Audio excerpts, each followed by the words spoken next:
Magdi-discuss po tayo ngayon ng bagong unit ni Fujidenso na IBM-80MS. May 8 cubic feet po siya, tapos nagkakahalaga po siya ng 19,998. Yan. Tapos, ang features po ng ating unit na to, meron po siyang advanced Frostlight technology, HD inverter technology, tapos energy efficient inverter compressor na rin po siya. Yan.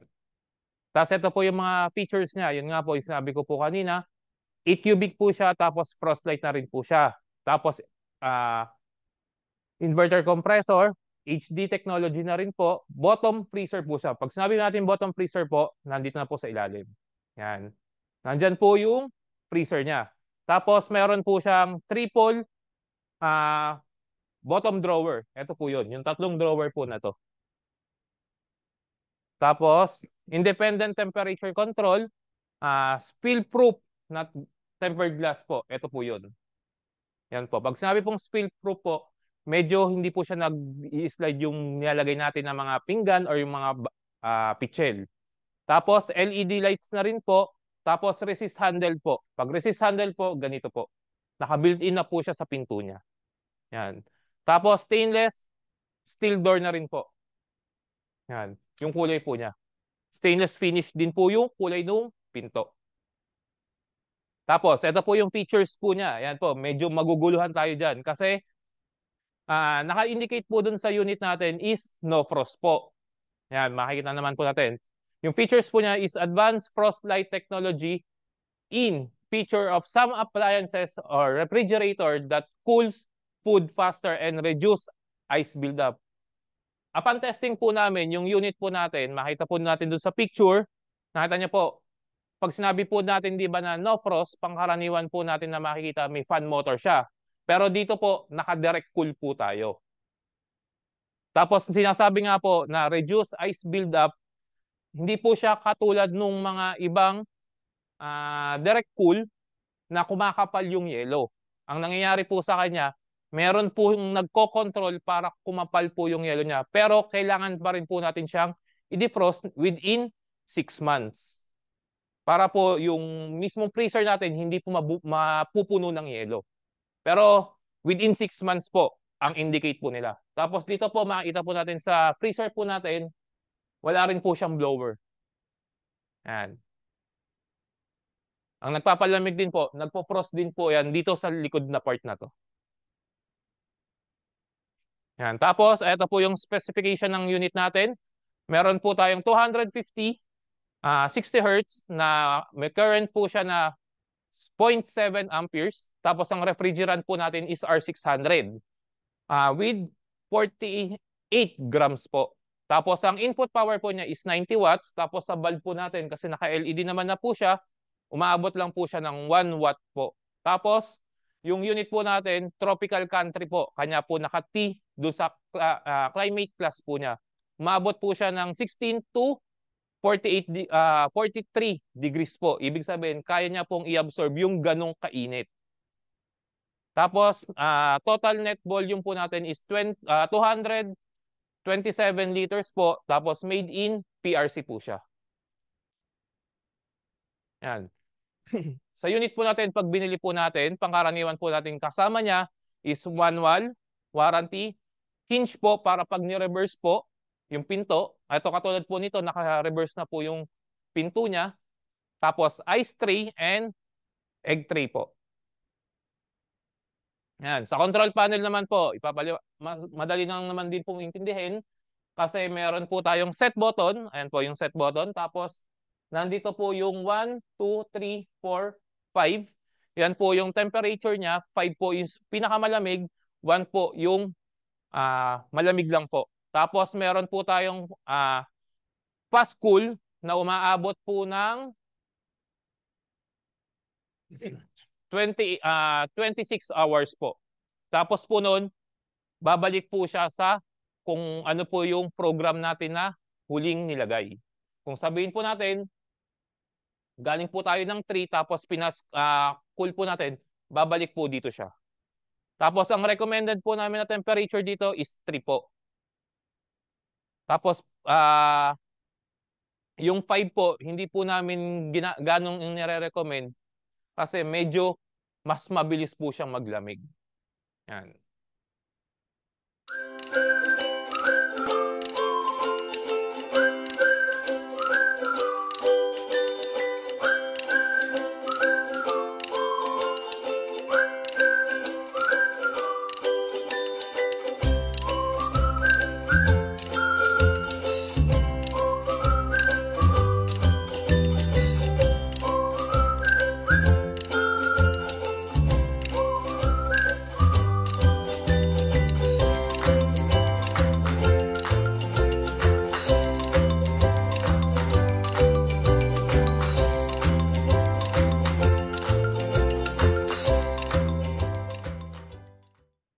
Yan, sa ating space requirements naman po, makikita na po natin yung W po, yung height, yung width po niya, maabot po siya ng 540 mm po. Tapos yung height po natin is nasa 1,593.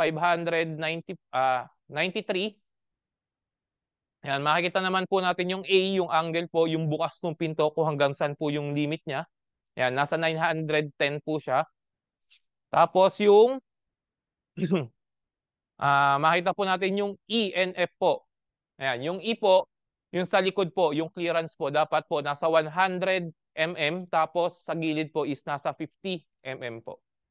Ayan. Yan, sa pagre-reverse naman po ng pinto, ayan, normal na, pangkaraniwan naman natin pong ginagawa na yun sa mga ibang unit natin. Ang ginagawa lang po natin, tinatanggal po muna yung hinge sa ibabaw, tapos yung sa screw, tapos pagkatapos po natin matanggal yan, susunod naman po natin yung pinto, tatanggalin, tapos yung hinge sa gitna, tapos yung pinto ng freezer po. Tapos huli po natin tatanggalin yung hinge sa baba po, yung sa may paa po niya. Tapos ililipat lang po natin siya dito sa kabilang side kung gusto natin ilipat. Tapos i-screw lang din po natin kung paano po natin tinanggal yung mga hinges natin dun sa dating sa pagkakakabit niya. Ganun lang din po, ikakabit lang din po natin siya dito. Yan.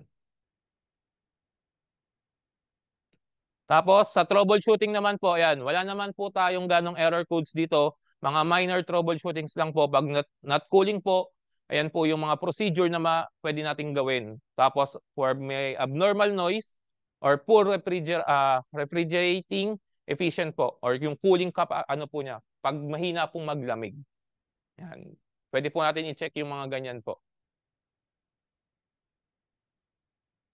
Yan. Sa compartment naman po natin yan, makikita po natin. Yung number 1 po natin is thermostat. Yung number 2 po, itong shelves. Yan, yung dalawang shelves po. Tapos, yung crisper cover. Yan, ito po nasa ibabaw. Ito po yun. Tapos, yung crisper, or yung nalaganan ng mga gulay. Frozen drawer. Tapos, yung leveling pit po niya. Tapos, yung sa bottle holder po. Yan. Or pocket.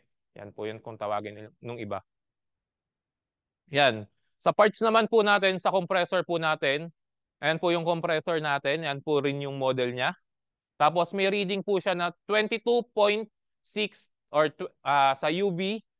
VW naman po 22.4, UW is 22.4 po. Tapos ito po yung filter dryer niya. Ganyan lang po yung itsura niya. Tapos sa control board po natin, yan po, yung control board po natin kasama na po diyan yung LED. Kung sakali po na magka-problema yung LED natin or mapunde, possible po kasama yung buong board pag pinalitan. Tapos ito naman po, yung pinapakita po doon sa katabi naman po, yan po yung main board. Tapos nandun sa likod po niya yung inverter board niya. Nandyan po yung mga MOSFET or yung mga ibang mga parts po ng nagpapaandar sa compressor natin. Tapos ito po yung temperature natin. Yan nga po. Yung sa temperature po natin, yung mga sensor po natin, hindi po namin kayo nabigyan ng actual reading po. Kasi dumidepende po yan sa ambient. Kung ano yung makukuha natin na reading, makikita po natin dyan sa chart po natin. Kung sakali po ito, tinesting natin or tinest natin, dapat po, pag may nakuha kayong reading, dapat ganyan po yung temperature. Kung halimbawa po, sabi natin, negative 30, ang nakuha niyong reading is 6.8. Ibig sabihin po nun, may possible sira na yung sensor natin kasi kung yung temperature po ng sensor natin is -30 tapos ang nakuha yung reading is 6.8, possible po nagloloko na po yung sensor natin. Ibig sabihin, hindi po yun dapat ang reading niya. Dapat po ang magiging reading niya is 47.5 po. Yan. Tapos sunod naman po natin, yan po yung drain pan, control panel housing or yung cover po niya, tapos power cord po. Tapos sa warranty po natin, 1 year on labor, 5 years on compressor, tapos 2 years on parts po.